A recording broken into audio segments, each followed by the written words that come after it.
2012 में नीतीश बाबू ने एक नया नियमावली लाया कि अब जो भी पंचायत नगर शिक्षक या पंचायत नगर निकाय से जो भी शिक्षक बहाल होंगे, पहले उनको टीईटी पास करना अनिवार्य होगा। अच्छा। पात्रता परीक्षा अब पास होना अनिवार्य होगा। और 2012 में टेस्टेड की एग्ज़ाम हुई, पात्रता परीक्षा हुई और लड़कों ने, सब लोगों ने उसमें जमकर मैंने परीक्षा में भाग लिया। ये वो शिक्षा मित्र के लिए भी था कि जो अलग से नियोजन था। शिक्षा मित्र का नाम बदल गया 2006 से। वो लोग हो गए पंचायत शिक्षक, प्रखंड शिक्षक और नगर शिक्षक। अच्छा। 2006 से वो लोग हो पंचायत नगर निकाय के कर्मी हो गए। अच्छा, पंचायत नगर निकाय के कर्मी हो गए, पंचायत नगर निकाय के अधीन हो गए और पंचायत नगर निकाय ही उनका नियोजन करता था।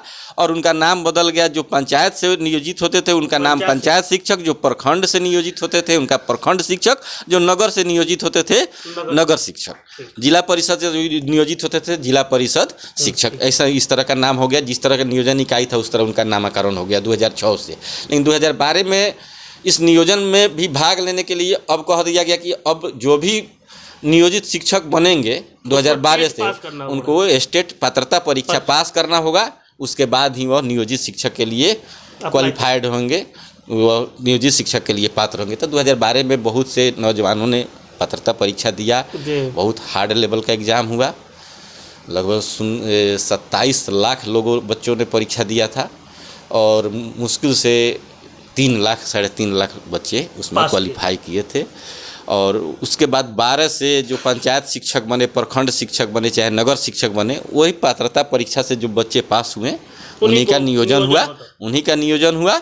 और जो सुविधाएं हम लोग को मिलती थी 2006 की नियमावली के तहत, वहीं उन लोगों की भी सुविधा मिलती थी वहीं।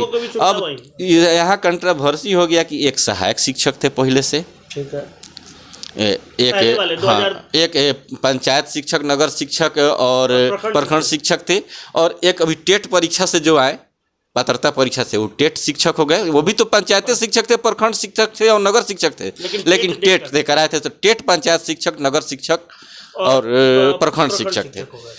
अब उसके बाद हम लोग सरकार के पास हम लोग दर्ज किए कि भाई हम लोग धीरे धीरे हम लोग पर लायबिलिटी बढ़ रही है। माता पिता हमारे बुजुर्ग हो गए, कुछ लोग के गुजर गए, कुछ लोगों की शादी भी हो गई, जिम्मेदारी बढ़ रही है। हम लोग काम भी सब लोग के बराबर कर रहे हैं। हम लोग को भी समान काम, संविधान में अधिकार है कि समान काम के बदले समान वेतन मिले। हम लोगों ने यह मामला सरकार के सामने रखा। सरकार के सामने हम लोगों ने आंदोलन के माध्यम से संवैधानिक तरीके से अपना आपत्ति दर्ज किया। 2015 में संयोग से नीतीश बाबू महागठबंधन में चले गए थे, एनडीए छोड़कर महागठबंधन में गए। तो नीतीश बाबू ने और एनडीए महागठबंधन की तेजस्वी यादव थे, नीतीश बाबू और तेजस्वी यादव ने सभी जो पंचायत शिक्षक थे, प्रखंड शिक्षक थे और नगर शिक्षक थे, उनको एक वेतनमान दे दिया। वो चाइनीज वेतनमान था, माने वो राजकर्मी वाला वेतनमान नहीं था। एक तरह से वो 5200 से 20,200 का स्केल था, जो राजकर्मी का भी स्केल है, लेकिन उस स्केल में भी जो राजकर्मी को जो सुविधा है वो नहीं थी। एक अलग तरह का स्केल बना के, नया स्केल बना के हम लोगों को उन्होंने 2015 में एक वेतनमान दे दिया 1 जुलाई 2015 से, कि आप लोग को अब एक फिक्स जो मानदेय मिलता था, अब फिक्स मानदेय नहीं मिलेगा। अब इस 5200 से 20,200 की स्केल के अनुसार आप लोग को माध्यम मिलेगा। उस समय हम लोग को 15 में 11-12 हज़ार बेस सैलरी था। जब मानदेय हुआ तो लगभग 18,000 से थोड़ा सा प्लस हो गया वेतन मानदेय के अनुसार। 18,000 समथिंग हम लोग को। 18,000 भी उस समय बहुत लगता था कि 15 में हम लोग बहुत खुशी काम करते थे कि चलिए सरकार धीरे धीरे ही सही हम लोग के लिए कर रही है। उसके बाद हम लोगों ने हाई कोर्ट का भी दरवाज़ा खटखटाया समान काम समान वेतन के लिए, और 2016 में हाई कोर्ट में हम लोग की जीत हो गई। हाई कोर्ट ने निर्णय दिया कि भाई लोगों को समान काम समान वेतन और सहायक शिक्षक को जो सुविधाएं मिलती है पूरी सुविधाएं इनको दिया जाए। जब तक हाई कोर्ट में मामला था तो विधानसभा में जब बातचीत चलती थी तो सरकार के मंत्री, सरकार के लोग बोलते थे कि मामला हाई कोर्ट में है, हाई कोर्ट जो निर्णय देगा उसके वही अनुसार हम लोग काम करेंगे। जैसे ही हाई कोर्ट ने निर्णय दिया कि भाई इन लोगों को भी काम जब बराबर करते हैं तो इन लोगों का मूल अधिकार है कि समान काम समान वेतन इनको दिया जाए, और इनको भी जो सहायक शिक्षक की जो सुविधाएं मिलती हैं इन लोगों को भी दिया जाए। लेकिन बिहार सरकार हाई कोर्ट के निर्णय के अगेंस्ट में सुप्रीम कोर्ट चली गई। हम लोग के शिक्षक में दुर्भाग्य यह हुआ कि हम लोग के शिक्षक पहले से तो पंचायत नगर और प्रखंड शिक्षक थे, उसके बाद एक टेट शिक्षक के रूप में आ गए। और टेट शिक्षक वाले लोग थोड़ा नौजवान थे, हम लोग से बाद में आए थे, और वो लोग टेट दे के आया था तो उन लोग को मन में था कि हम लोग प्रतियोगिता परीक्षा दे के आए, हम लोग बहुत ज़्यादा क्वालिफाइड हैं। हम लोगों ने प्रयास किया कि एक जगह ही हम लोग सुप्रीम कोर्ट में, जिस तरह हाई कोर्ट में हम लोग एक जगह लड़े, इस तरह सुप्रीम कोर्ट में एक जगह लड़ा जाए। लेकिन इन लोगों ने एक अलग गुट बना लिया, हम लोग का एक अलग गुट हो गया, शिक्षकों के संघ कई संघ में बदल गए, और इसका फायदा सरकार ने वहाँ पे सुप्रीम कोर्ट में उठा लिया। सरकार ने जाके वहाँ दलील दे दिया कि हमारे पास अभी वित्तीय बोझ उतना वहन करने के लायक हम लोग नहीं है, हम लोग उन लोगों को इतना वेतन नहीं दे पाएंगे। हम लोगों ने इस तरह के माध्यम से बेरोजगार नौजवानों को नौकरी देने का प्रयास किया है, और हर साल धीरे धीरे उन लोग को सुविधा बढ़ा रही हैं। सुप्रीम कोर्ट ने बिहार सरकार में उस समय, जिस समय सुप्रीम कोर्ट में मामला गया था, उस समय फिर बिहार में एनडीए की सरकार आ गई थी। अच्छा, महागठबंधन की सरकार चली गई थी और बिहार में फिर एनडीए में आ गए थे। और यहाँ भी एनडीए की सरकार थी, वहाँ भी एनडीए की सरकार थी, दोनों आदमी मिल गए वहाँ पे, क्योंकि इसमें तो रेशियो है 60-40 का, कि जितना भी वेतन देना है तो 60% केंद्र सरकार को देना और 40% तो अगर वेतन का बोझ बढ़ेगा तो केंद्र का भी बढ़ेगा और बिहार सरकार राज्य का भी बढ़ेगा। तो भाई दोनों सरकार तो यहाँ भी एनडीए की थी, वहाँ भी एनडीए की थी, और हम लोग कई गुट में बट गए थे, यूनिटी खत्म हो गई थी, और वहाँ पे हम लोग केस हार गए। सरकार ने केस, सुप्रीम कोर्ट ने कहा कि नहीं, सरकार अभी सक्षम नहीं, आप लोग को समान काम समान वेतन नहीं देगी, आप लोग की सुविधाओं में बढ़ोतरी किया जाएगा। फिर हम लोग वहाँ से बैक हो गए। 2020 के इलेक्शन में हम लोगों ने फिर एक बार विधानसभा चुनाव के पहले पटना में गर्दनी बाग में जाके अपना विरोध प्रदर्शन किया सरकार के पास। फिर हम लोगों ने मांग किया कि ठीक है, आप लोग राज्यकर्मी का आप समान काम समान वेतन देने में आपको दिक्कत है, तो जो हम लोग को वेतन दे रहे हैं 5200 से 20,200 के स्केल, उसी को राज्यकर्मी का वाला कर दीजिए, राज्यकर्मी का दर्जा दे दीजिए हम लोग को।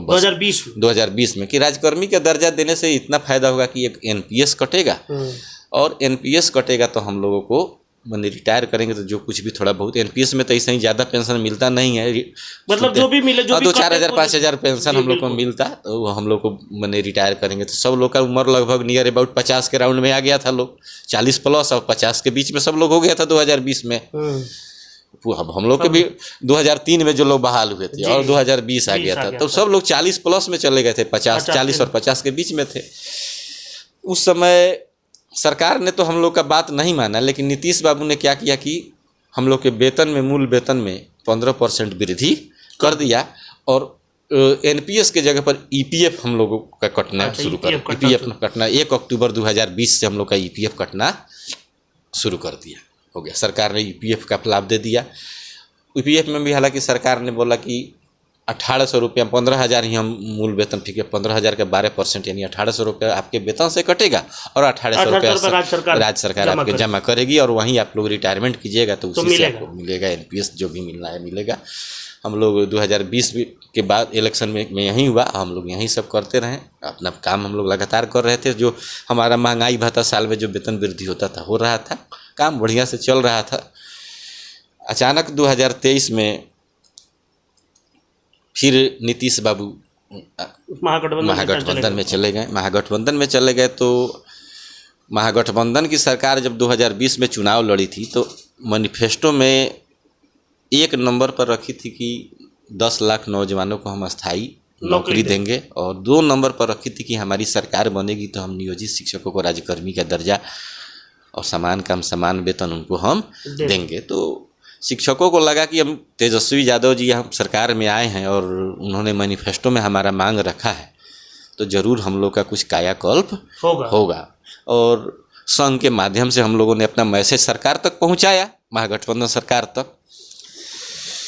11 जुलाई 2023 को, उसके पहले आप 11 जुलाई 2023 के पहले नीतीश बाबू ने एक नया नियमावली विद्यालय अध्यापक का 10 अप्रैल 2023 को निकला। अब बिहार में नियोजित शिक्षकों की अब नियोजन नहीं होगा, अब विद्यालय अध्यापक की नियुक्ति होगी बीपीएससी के माध्यम से।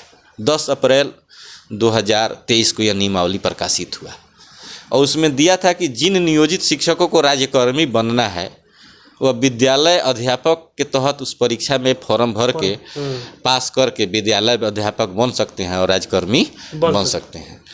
तब हम लोगों को थोड़ा दुख हुआ कि हम लोग 2003 से 5 से 6 से 7 से 8 से 10 से 12 से, यानी कहने का मतलब किसी का 20 साल, किसी का 18 साल, किसी का 17 साल, किसी का 15 साल, किसी का 10 साल, किसी का 12 साल से नौकरी कर रहे हैं। और अब हमको फिर बीपीएससी वाले प्रतियोगिता परीक्षा में बैठाया जाएगा, पास करेंगे तो विद्यालय अध्यापक बनेंगे। जिस दिन पास करेंगे उस दिन से हमारी नियुक्ति तिथि होगी और 1 जुलाई 2006 का हम लोग का नियुक्ति तिथि जो नई नियमावली से बन गया था वो सब समाप्त, हमारी पीछे की सब सेवा जीरो हो जाएगी, समाप्त हो जाएगी। तो हम लोगों ने इस नियमावली पर थोड़ा हम लोगों ने आपत्ति दर्ज किया।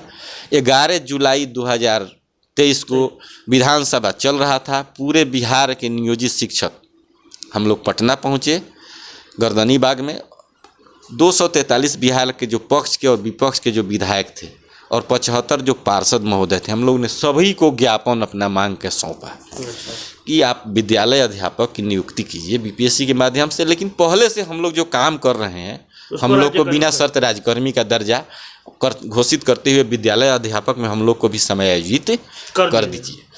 हमारा मांग सदन में भी जोरदार तरीके से सभी विधायकों ने उठाया, पक्ष वाले लोगों ने भी उठाया और विपक्ष वाले लोगों ने भी उठाया, पार्षद महोदय लोगों जोरदार तरीके से उठा।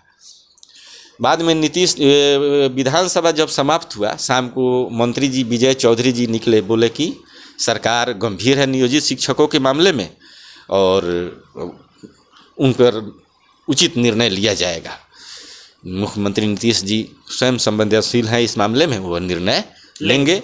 मुख्यमंत्री जी ने 5 अगस्त 2023 को महागठबंधन के सारे दलों को अपने पास बुलाया, नियोजित शिक्षक के मामले के लिए बात करने के लिए अपने आवास पर बुलाया, मुख्यमंत्री आवास पर। सभी जो हर पार्टी के जो शिक्षा की ओर से जो लोग निर्धारित किए गए थे, विधायक लोग, पार्षद लोग, सभी लोग उनके आवास पर पहुंचे और मुख्यमंत्री जी ने आश्वासन दिया सभी विधायक को, पार्षद कि नियोजित शिक्षकों को आज तक हम ही ने 2003 से लोग शिक्षा मित्र में बहाल हुआ था, 6 में हम ही ने उन लोगों को 60 साल की नौकरी दी, पंचायत नगर निकाय कर्मी बनाया, पंचायत शिक्षक, प्रखंड शिक्षक, नगर शिक्षक बनाया। यहाँ तक हम ही ने उनको लाया, आगे भी हम ही इनका कल्याण करेंगे। और हम लोग को पूरा आशा था कि सही बात है, नीतीश बाबू ही हम लोगों ने कायाकल्प किया है शुरू से और आगे भी नीतीश बाबू ही हमारा कायाकल्प करेंगे।